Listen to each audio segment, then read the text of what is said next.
বিশ্ববিখ্যাত ধনকুবের বিল গেটসকে চিনেন না এমন কেউ নেই। বিশ্বজুড়ে পরিচিত তিনি। তবে এবার সোশ্যাল মিডিয়া সরব তার মেয়ের প্রেম নিয়ে। বিল গেটসের মেয়ে ফবি অ্যাডেল গেটস আবারও প্রেমে পড়েছেন। 23 বছর বয়সী মার্কিন উদ্যোক্তা ও সোশ্যাল মিডিয়া ইনফ্লুয়েন্সার জবি জানান দিলেন, ব্রেকআপের পর তিনি আবারও প্রেমে পড়েছেন। ইনস্টাগ্রামে একটি ছবি শেয়ার করেন জবি, যেখানে তার পাশে দেখা যায় জ্যাজ ফ্লিনকে। ছবির ক্যাপশনে ফবি শুধু একটি লাল হৃদয়ের ইমোজি দেন, যা তাদের প্রেমে পড়ার কথা তুলে ধরে।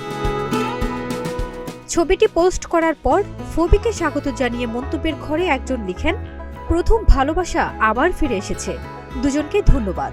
আরেকজন লিখেছেন, এটার জন্য অপেক্ষা করছিলাম, তোমাদের অনেক ভালোবাসি। খানিকটা মজা করে একজন লিখেছেন, জ্যাজ একজন ধৈর্যশীল লোক, ফবি তার হৃদয় নিয়ে খেলা বন্ধ করো, সে একজন দয়ালু মানুষ। ফবির জন্য একেবারেই নতুন কেউ নন জ্যাজ ফ্লিন। একই হাই স্কুলে পড়াশোনার সময় দুজনের মধ্যে বন্ধুত্ব হয়।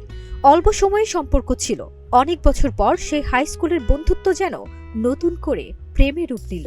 ফারজানা নিকিতা, নাগরিক প্রতিদিন।